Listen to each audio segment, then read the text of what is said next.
श्रीमाननीय राजसाहेब ठाकरे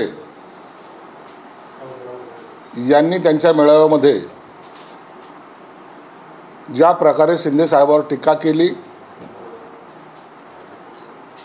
ज्या प्रकारे त्यांनी वक्तव्य केलं, मला वाटतं कन्फ्यूज नेत्यामध्ये आणखीन एक नेत्याची भर पडली की काय. मुळामध्ये आपण काल काय बोललो होतो, आज काय बोलायचं, हे सगळं कन्फ्युजन यांच्यामध्ये तयार झालेलं आहे. जर आपण हा प्रयोग केला उलटा, लाव रे तो व्हिडिओ असं जर आपण म्हणलो आणि यांनी त्या उबाठाच्या नेत्यांबद्दलचे यांचे वक्तव्य काय हे जर काढलं तर आपल्या लक्षात येईल की त्याच्यात आणि याच्यामध्ये किती जमीन आसमानचा फरक आहे. उबाठा का सोडली? काय वक्तव्य होतं तुमचं की सेनेच्या आजूबाजूला, हा शब्द राजसाहेबाचा आहे, जे बडवेत बसलेले आहेत त्यांनी बाळासाहेबाला घेरून ठेवलेलं आहे आणि म्हणून मी शिवसेना सोडतोय. हेच होतं ना. आज तुम्ही त्यांच्याकडेच जात आहेत. त्या बडव्यांनी स्वतःचं एक साम्राज्य स्थापन केलंय, हे तुमच्या भाषेमध्ये, आणि तुम्ही रोज जाताय तिथे. 10 वेळेला गेले काय ना 12 वेळेला गेले, त्याच्याशी आम्हाला काही घेणं देणं नाही. राजसाहेब आणि उद्धव साहेब एकत्रित आले, आम्हाला त्याचा आनंद आहे, आम्ही त्याच्यावर टीकाही करत नाही. परंतु अशा वेळेला जे 18-19 वर्ष तुम्ही जो संघर्ष केला, तुमच्याबरोबर असलेल्या मनसैनिकांनी जो संघर्ष केला, त्याचं काय? आम्ही जेव्हा उठाव केला त्यावेळेला आम्ही एक चांगलं धाडसी पाऊल उचललं, हे कोण बोललं होतं? आम्ही तुम्हाला चाटू वाटायला लागलो. मागच्या लोकसभेला तुम्ही मोदी साहेबांचं गुणगान गात होते, त्या शिवाजी पार्कवर, ते तुम्हाला दुश्मन वाटायला लागले. आणि ज्यांच्या विरोधात तुमचा संघर्ष चालू होता ते जवळ वाटायला लागले. तर आता मनसैनिकांना माझा प्रश्न आहे, तुमची अवस्था काय? कोणता झेंडा घेऊ हाती? उबाठाचा, राहुल गांधीचा, शरद पवारचा? तुमचा स्वतःचा झेंडा कधी कुणाच्या हातात जाईल आता सांगता येणार नाही. म्हणून अशा वेळेला शिंदे साहेबांवर टीका करणं टाळा. जे तुम्हाला जमलं नाही आयुष्यात ते करायचा प्रयत्न आम्ही केला आहे, ज्या हिमतीने आम्ही केला आहे. त्यासाठी मुख्यमंत्री एकनाथ शिंदे साहेब असताना आपण अनेक वेळा त्यांना भेटलेल्या पण आहात, अनेक वेळा त्यांच्या कामाची दखलही तुम्ही घेतलेली आहात, आणि आम्ही कधीही तुमच्यावर टीका केलेली नाही. आम्हाला त्याची आवश्यकताही वाटली नाही. उलट तुम्ही जे काही प्रपोजल घेऊन येत होते किंवा तुम्हाला जे काही चांगलं वाटत होतं त्याचा आम्ही सन्मान केला. मग हा सन्मान करत असताना आज तुमची भूमिका एवढी बदलती कशी? उद्या त्या मनसैनिकांनी काय घोषणा द्यायच्यात? शरद पवार साहब आगे बढ़ो, हम तुम्हारे साथ है. राहुल गांधी आगे बढ़ो, हम तुम्हारे साथ है. या घोषणा द्यायला लावायच्यात ना. म्हणून म्हणलो की लावरे तो व्हिडिओ जर काढला तर 18-19 वर्षाचा संघर्ष हा कुठे गेलाय हे आपल्याला लक्षात येईल. मला तर वाटतं काही दिवसात मनसेने आता थांबलं पाहिजे, त्यांनी उबाठामध्ये सामील झालं पाहिजे, त्याशिवाय पर्याय नाही राहिलेला. शिंदे साहेबांवर टीका करायचं काम अनेक जण करतात, त्याच्यामध्ये आणखीन जर काही भर पडत असेल तर आम्हाला त्याचा काहीही फरक पडत नाही. शिंदे साहेब जी हिंमत दाखवतात ही अख्ख्या महाराष्ट्राने पाहिलेली आहे, जाणलेली आहे, आणि त्यांच्या ताकदीचा बद्दल आम्हाला गर्व नाही तर आम्हाला अभिमान आहे. एक माणसाने जी शिवसेना इतरांच्या दावणीला बांधण्याचा प्रयत्न केला, लाचारी पत्करण्याचा प्रयत्न केला, बाळासाहेबांचे विचार विकण्याचा प्रयत्न केला, त्यांची दुकानदारी मांडण्याचा प्रयत्न केला, त्याला जपण्याचं काम एकनाथ शिंदे साहेबांनी केलेलं आहे. म्हणून आता तुमची भूमिका काय याबद्दल आम्हाला घेणे देणं नाही आणि आम्हाला त्याच्यावर बोलायचं, भाष्य करण्याची आवश्यकता सुद्धा नाही. राहिला निवडणुकीचा प्रश्न, त्या इलेक्शन कमिशनरचा प्रश्न, त्याबद्दल मत असू द्या. आम्ही त्याचा विरोध करतच नाही. तुमची ते भूमिका आहे आणि ते खरं असेल तर ते झालंही पाहिजे. आम्ही त्याला कुठेही आडवं येणार नाही किंवा आम्हाला त्याची गरजही नाही. आम्हाला आडवं येऊन करायचं काय? जर असे चुकीचे मतदार येत असेल तर निश्चितच ते काढले पाहिजेत. मग ते कोणत्या पक्षाचे, कोणत्या जातीचे, कोणत्या धर्माचे, आम्हाला त्याच्याशी काही घेणं देणं नाही. यादी क्लीन असली पाहिजे हे आमचंही मत आहे. परंतु जे चांगलं आहे त्याला पाठिंबा नेहमीच आम्ही दिलेला आहे. परंतु राजकीय भूमिका दरवेळेला बदलून, दर वेळेला वेगवेगळे स्टेटमेंट देऊन तुम्ही निश्चित द्या, तो तुमचा अधिकार पण आहे. परंतु आता शिंदे साहेबांनी किल्ल्यांवर येणाऱ्या सर्व मावळ्यांसाठी किंवा येणाऱ्या सर्व शिवभक्तांसाठी सुविधा केंद्र उभारले, त्याला तुमचा विरोध. कुणाचं नाव टाकलं, नमो सुविधा केंद्र टाकलं तर त्याला विरोध. कशासाठी पाहिजे हा विरोध? तुम्ही सुविधा केंद्र उभारा ना. नाही, मनसे सैनिक जाऊन त्याला तोडून टाकेल. तोडण्याची भाषा सोपी असते, परंतु त्यांच्यावर झालेल्या ज्या कारवाया, ज्या पोलीस कंप्लेंट, गुन्हे दाखल झाले आहेत, त्याबद्दल कधी विचार केला? उद्या हा मनसैनिक कुठे असेल याची चिंता करा. मला या टायमाला एवढंच सांगायचं आहे की ज्या एकनाथ शिंदे साहेबांनी शिवसेना प्रमुखाचे विचार जपलेत, अनेकाने बाजूला झाले, ते करायचा प्रयत्न केला, जमलं नाही. जे इतरांकडून जमलं नाही ते एकनाथ शिंदे साहेबांनी केलं आहे, हे लक्षात ठेवलं पाहिजे. आणि म्हणून जे काल तुमच्यावर टीका खालच्या पातळीवर करत होते, आज तुमच्या खुर्ची लावून ते बसतायत. एकटे उद्धव साहेबच नाही तर अनेक जण त्यांच्या बाजूचे जे आहेत ते पण. उद्या राहुल गांधीचा पाळणा तुम्ही हलवताना जर पाहायला, हे चित्र जर महाराष्ट्राला पाहायला मिळालं, झोझो रे बाळा झोझो हे पद्धतसुद्धा होऊ शकते. हलवावंच लागेल, कारण की ही जी लाईन चाललेली ती काँग्रेसला हात मिळवणं करताच चाललेली. उद्या शरद पवारच्या मांडीवर बसून पुन्हा कोणी जर त्याला काका मला वाचवा असा जर शब्द काढला तर तेही होऊ शकतं. म्हणून महाविकास आघाडी आता कोणत्या नेमक्या दिशेला जाईल, त्याच्यात तुमचं स्थान कुठे असेल हे बघा. एकनाथ शिंदे काय करतात? सत्ता पाहिजे असती तर आजही आम्ही जिद्दीने सत्ता मिळवू शकलो असतो. सत्तेमध्ये आम्ही आहोत आणि समाधानी आहोत. मुख्यमंत्र्याची खुर्ची ही आमच्यासाठी महत्त्वाची नव्हती, आम्हाला शिवसेना वाचवणं महत्त्वाचं होतं. म्हणून जे काम आम्ही हाती घेतलंय ते पूर्ण केल्याचा अभिमान आम्हाला आहे.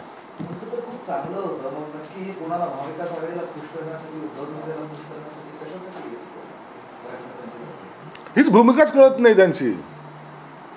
आता काही दिवसानंतर त्यांना जादूचे प्रयोग करावा लागेल. फू केलं, अरे आत्ता इथं होते, कुठे गेले, अरे ते बांद्राला पोचलेत, असं दिसेल चित्र. अरे आता तर होते स्टेजवर, नाही बांद्रामध्ये आहेत. हे जादूचे प्रयोग चालू आहेत. आता महाविकास आघाडीमध्ये भलेही काँग्रेस आणि शरद पवार यांना विचारो ना विचारो, यांना त्यांच्याबरोबर फरफटत जावं लागणार आहे. म्हणून म्हणलो की काही दिवसानंतर कोणते पक्ष कोणत्या पक्षात विलीन होईल हे सांगता येत नाही. चित्र दिसतंय. दुर्दैव हे आहे की त्या मनसेच्या मनसैनिकांनी जे 18-19 वर्ष घातलेत त्यांचं भवितव्य काय, हा प्रश्न मनाला विचारावा लागेल.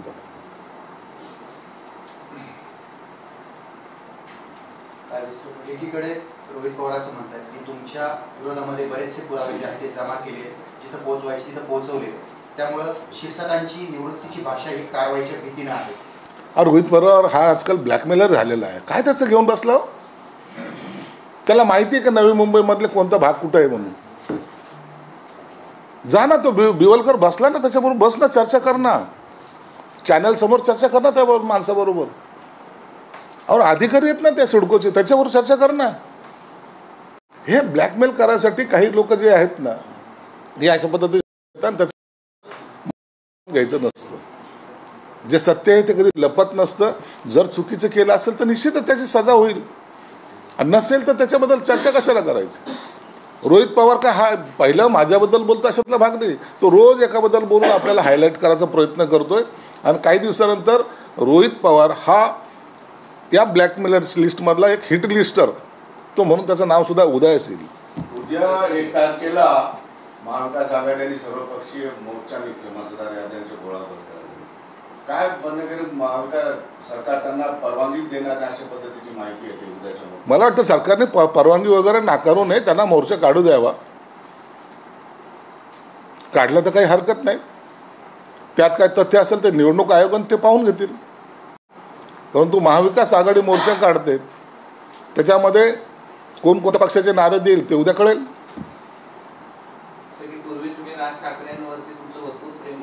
आजही मी जर राज ठाकरेबद्दलचं प्रेम आहे, परंतु त्यांनी ज्या पद्धतीने वक्तव्य करायला सुरुवात केलेली आहे हे योग्य नाही.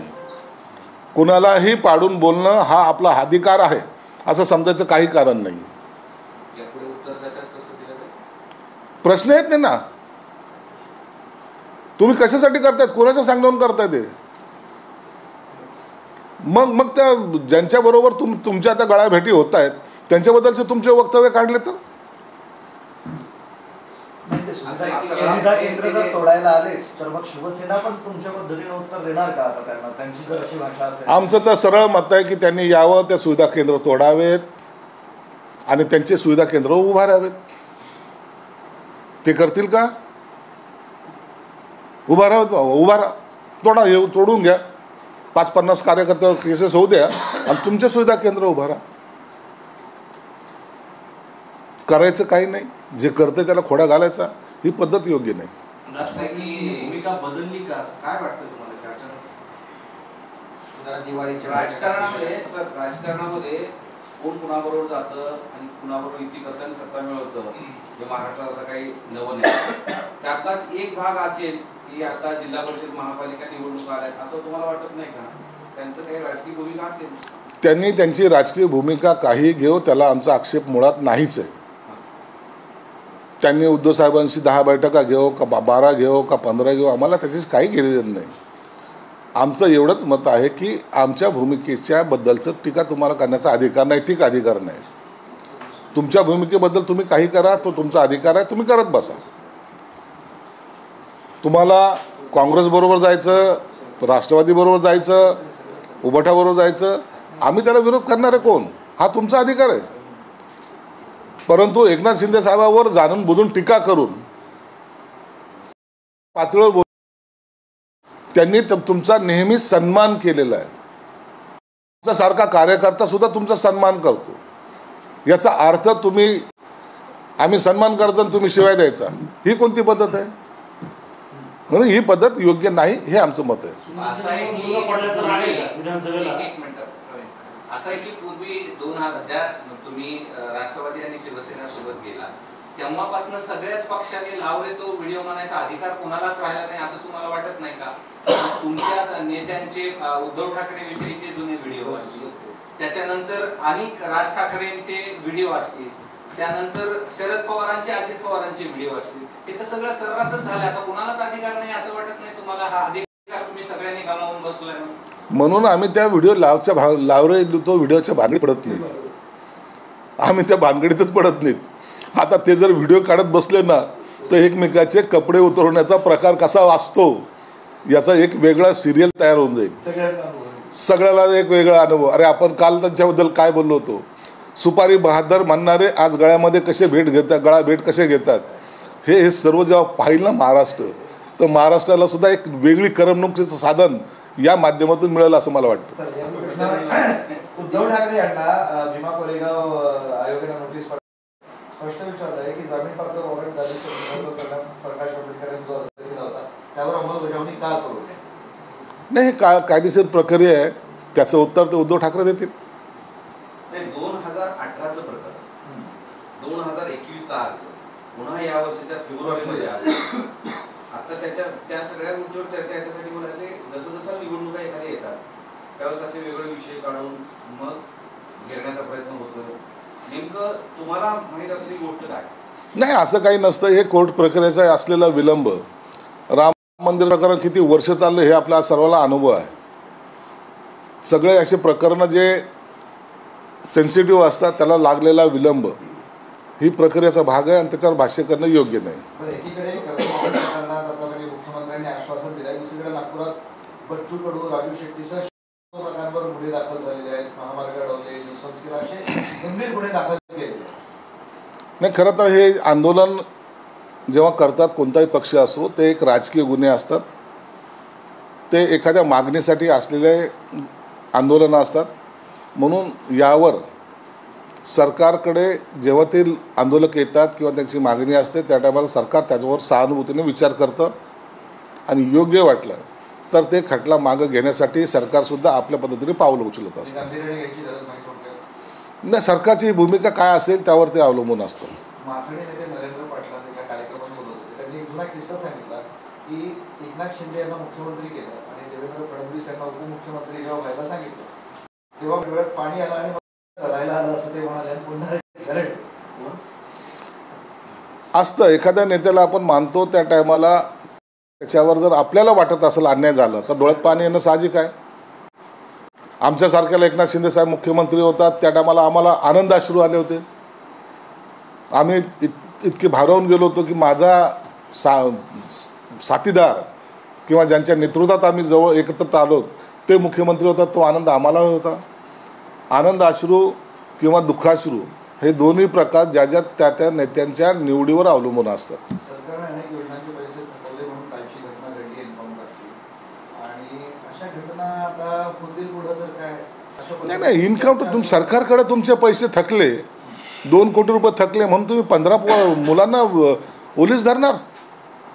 उद्या जर त्या माथे फिरूने जर त्यांचा जर एन्काउंटर केला असता किंवा त्यांना जर मारलं असतं, म्हणून असे माथे फिरू जे असतात ना ते खतरनाक असतात. उद्या हाच प्रकार पुन्हा एखाद्या पैसे थकले चला ओलीस धरा हा प्रकार वाढीस लागू नये म्हणून जर कालची घटना जी झाली आणि त्याचं जे काही उत्तर पोलिसांनी दिलं त्याला जे एन्काउंटर केलं ते अत्यंत योग्य केलं. सातपुतेला दुसरं कोण काम काय हो त्याला? आणि ते कधी जिंकलेत का? न जिंकणारा माणूसच कोर्टात नेहमी जात असतो आणि त्याचं कधी जे जिंकेल त्या दिवशी आपण पेढे वाटू. शिवाजी महाराजांच्या नावाने तुम्ही जी योजना सुरू केली होती शिवभोजन काढली, त्याचे 200 कोटी सरकारकडे बाकी आहेत. 8 महिन्यांपासून त्याला 1 रुपया मिळाला नाही. आता तेही लोक म्हणतात की जेवायला आलेल्या लोकांना आम्ही वेटीस धरावं का ज्यावेळी आम्हाला सरकार पैसे देईल. शिवभोजन थाळीमध्ये पैसे का थांबवलेत त्याचं सर्वस्व कारण त्या शिवभोजन पुरवणाऱ्या त्या माणसांना सुद्धा आहे, जाणीव आहे त्यांना. उगाच तरी काही गोष्टी ज्या आहेत ते बोलायला लावू नका. ज्यांच्यासाठी ती योजना चालू केली त्यांना अन्न ते पुरवलं गेलं पाहिजे ही सरकारची भूमिका होती. काही ठिकाणी जे काही बोगस बिले आलेत ना सरकार त्याची सुद्धा चौकशी करते. म्हणून 200 कोटींनी सरकार श्रीमंत होणार आहे आणि जाणून बुजून अडवत आहे असं समजण्याचं काही कारण नाही. शेतकऱ्यांना जे सरकारनं घोषित केलेले पॅकेजमधले पैसे देणार होते की इकडे 10,000 रुपये रब्बीसाठी लावण्यासाठी, दिवाळी संपली ऑक्टोबर महिन्यात, कधी मिळणार पैसे? कारण मराठवाड्यात गेल्या 4 दिवसामध्ये खूप मोठ्या प्रमाणात नुकसान झालं पावसामुळे.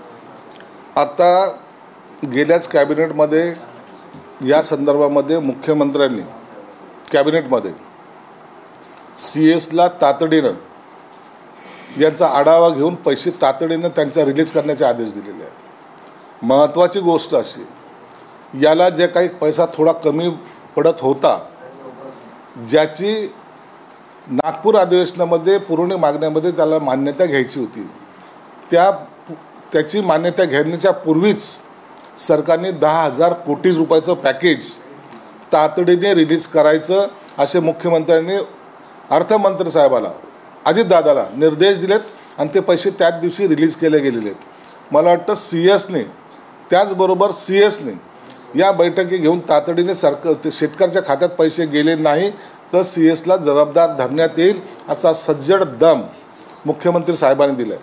म्हणून तातडीच्या बैठका झालेल्या आहेत आणि पैसे रिलीजही झालेले आहेत. जास्तीत जास्त 1-2 दिवसामध्ये शेतकऱ्याच्या खात्यामध्ये सर्व पैसे येतील. त्या अबू पुनरुच्चार केला की वंदे मातरम म्हणायचा प्रश्नच येत नाही आणि कशाला म्हणायचं. अबू आझमी पुनरुच्चार वंदे मातरम म्हणायचा प्रश्नच येत नाही म्हणणार नाही, काय करायचं पुढे. अबू आझमी हा कधीही भारताच्या बाजूने नव्हताच. जातीवादी वक्तव्य करणं हा त्याचा मूळ अजेंडा आहे. चांगल्या असलेल्या मुस्लिम समाजामध्ये द्वेष पसरवण्याचं काम अबू आझमी नावाच्या सापाने केलेलं आहे. म्हणून त्याच्याकडून आम्ही अपेक्षाही धरत नाहीत. त्यांनी बोलू का ना बोलू याबद्दल आम्ही त्याच्याशी वाद घालत नाही. परंतु जेव्हा देशाच्या हिताच्या विरोधात बोलेल त्या टायमाला कारवाईला त्याला समोर जावं लागेल एवढं मात्र निश्चित आहे. रायगड जिल्ह्यामध्ये तुमच्या शिवसेना आणि राष्ट्रवादी काँग्रेस याच्यामध्ये जोरदार वाद सुरू झाले. एकमेकांचा हिशोब चुकता करण्यापर्यंतचे वक्तव्य केले जात आहे. आमदार महेंद्र दळवी यांनी थेट तटकरे यांच्यावर टीका केलेली आहे. जर आम्हाला सातत्यानं फसवत आले तटकरे तर यावेळेस त्यांना त्यांचा हिशोब चुकता करू असं म्हणाले. लोकल राजकारण आहे. त्या राजकारणाचा सगळी माहिती हे एकनाथ शिंदे साहेब आणि अजितदादांकडे आहे. म्हणून निवडणुकीच्या काळामध्ये काय निर्णय घ्यायचा आहे हे दोन्ही वरिष्ठ नेते ठरवतील. उद्धव ठाकरेच्या ताफ्यावर मुंबई पोलिसांनी कारवाई केली. त्यांचं म्हणणं आहे की 3 खासगी वाहनांना सायरन लावले होते, ते योग्य नाही आणि त्यामुळे ही कारवाई करण्यात आली उद्धव ठाकरेंच्या ताफ्यावरच्या गाड्यांवर. पोलिसांची कारवाई आहे ती नियमाच्या बाह्य. जर कोणी जरी काम केलं ना तो कोणी असो तर त्याच्यावर कारवाई झाली पाहिजे, त्याच्यात काय गैर नाही आहे. आणि म्हणून सायरन सगळ्या गाड्याला 10 गाड्याला लावलं म्हणजे कुणीतरी व्हीआयपी चालतो असं समजण्याचं काही कारण नाही. पोलिसांचं ऑलरेडी त्यांना प्रोटेक्शन आहे, त्या प्रोटेक्शनमध्ये ते जातात. काही दिवसांपूर्वी राहुल गांधींनी जो आरोप केलेला होता मतदार यादीवर कमिशनवर, त्यानंतर आता आदित्य ठाकरे यांनी देखील आरोप केलेला आहे. काही जणांच्या पतींचं नाव क.ड. असं देखील आहे, असे नाव असतात देखील आरोप केला जातो. असे चुकीची जर याद्या असतील तर त्याच्यामध्ये करेक्शन करणं किंवा त्याला सेटराईट करणं हे निवडणूक आयोगाचं काम आहे. त्यांनी ते केले पाहिजेत. त्याबद्दल आम्ही सुद्धा कधीही त्याच्याबद्दल आक्षेप घेतलेला नाही किंवा करू नये असं कधीही म्हटलेलं नाही. या बोगस मतदार याद्यांचा घोळ एकदा संपला पाहिजे, एकदा ह्या याद्या क्लीन झाल्या पाहिजे. याबद्दल आमच्या मनातही शंका नाही ना, ते झाल्याच पाहिजे या मताचे आम्ही आहोत. म्हणून त्यांच्या भूमिकेला आम्ही विरोध करतो असं समजण्याचं काहीच कारण नाही. हे काम निवडणूक आयोगाचं आणि त्यांनी ते केलं पाहिजे. भाजपनं दावा केला आहे छत्रपती संभाजीनगरच्या महापौर पदावर, दुसरीकडे तुमच्या चिरंजीवाचे बॅनर लागले होते महापौर. निवडणूक येईल तसं दावेदारी हे प्रत्येकजण आपापली करत असतात. परंतु याचा सर्वस्व निर्णय महाराष्ट्रभर युतीचा असेल, महापौर पदाचा असेल, नगराध्यक्ष पदाचा असेल, जिल्हा परिषद अध्यक्षाचा असेल, हा निर्णय मुख्यमंत्री दोन्ही उपमुख्यमंत्री मिळून घेतील. तुम्ही तर बैठकीत नारा दिला यंदाचा महापौर शिवसेनेचा म्हणून. आम्ही नारे देऊ ना, पण निर्णय ते घेतील. आम्हाला नारा द्यायचा अधिकार नाही का? हो, लढणार ना आम्ही लढणार ना. अखेरला निर्णय फायनल त्यांनी घ्यावं, पण आम्ही आमची तयारी करू नये याचा असा त्याचा अर्थ होत नाही. चलो, थँक्यू. यांच्या नेतृत्वात शेतकऱ्यांचं आंदोलन सुरू आहे आणि भाजपचे नेते प्रवीण तायडे यांनी टीका केली की स्वतःच्या हवामानासाठी गोरगरिबांच्या जमिनी जबरदस्ती बळकवल्या बच्चू यांनी आणि शेतकऱ्यांचा फायदा घेतला. त्यांचा मदतचा व्हिडिओ पण ड्रोनचा व्हायरल होत आहे. त्यांच्या बच्चू कडूबद्दलचं आंदोलनासंदर्भामध्ये मुख्यमंत्र्यांनी बैठक घेतलेली आहे. अनेक नेते त्याच्यात जानकर असतील किंवा आणखीन तायडे असतील किंवा आणखीन अनेक नेते त्या बैठकीला होते. आंदोलनासंदर्भामध्ये असलेली भूमिका मुख्यमंत्र्यांनी स्पष्ट केली आहे आणि त्यांच्यावर मला वाटतं त्यांचं समाधान झालं आहे. त्यांनी आंदोलन मागे घेण्याचं सुद्धा काल तुमच्याच माध्यमातून ऐकलं आहे. बाकी तिथे आता नेमकं काय चाललं आहे याची माहिती सरकार घेते. बीडला विजय सिंह पंडित यांनी बोलताना असं सांगितलं की आता आम्हाला सोबळावरच लढायचं, अजूनही महायुतीची निर्णय झालेला नाही आणि जिल्हा परिषदेला स्पष्टपणे नारा दिला. देऊ दे नारा. ज्यांना ताकद आजमावायची त्यांनी ताकद आजमावी. ज्यांना मैत्रीपूर्ण लढत करायच्या करा, ज्यांना युती करायची ते करतील, ज्यांना नाही करायची ते स्वतंत्र लढतील. परंतु याचा निर्णय घेण्याचा अधिकार त्यांना पोचतो का हे त्यांनी तपासून पाहावं. चल, ठीक आहे, धन्यवाद.